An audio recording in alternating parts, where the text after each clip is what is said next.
two sons. They were around 2 years after their diagnosis. I learnt an awful lot about ectodermal dysplasia, and I felt that I needed to share the information with other people so that they didn't go through the difficulties that I had. So I started the association to share that information, and my role very quickly became that I had to inform medical professionals as well, because I realised that very few of them knew about ectodermal dysplasia or never even heard of it. So I set up networks around the UK with medical professionals, and I have memberships that come to us with various questions.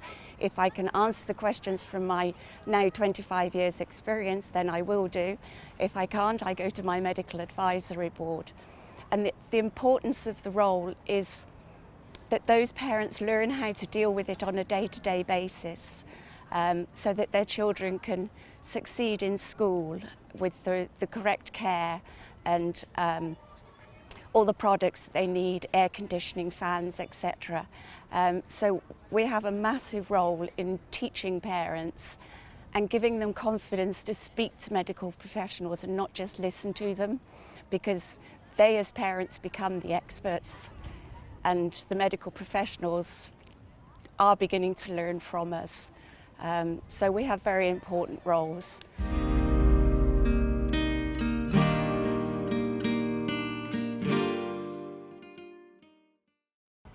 For the treatment trial that we have now,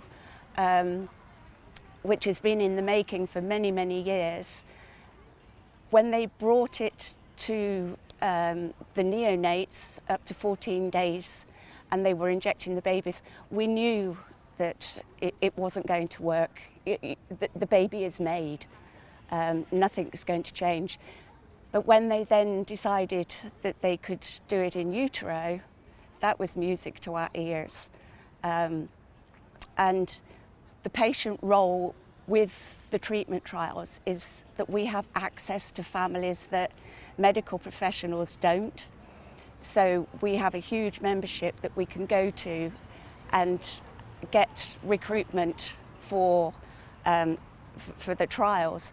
With ESPI-Rare, we made it very clear at the beginning, if we don't understand what the treatment trials are, if we don't understand what you want to do to our families, we can't pass that information on.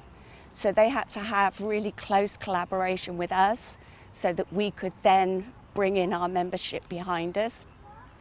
And ESPI-Rare have been excellent at that. And we are out on social media and everywhere now looking for recruitments for the project.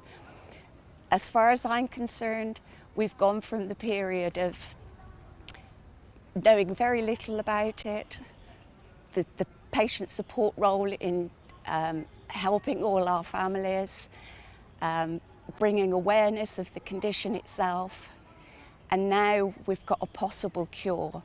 My grandchildren may not have to suffer the same as my children did, and that's just music to our ears. It's phenomenal.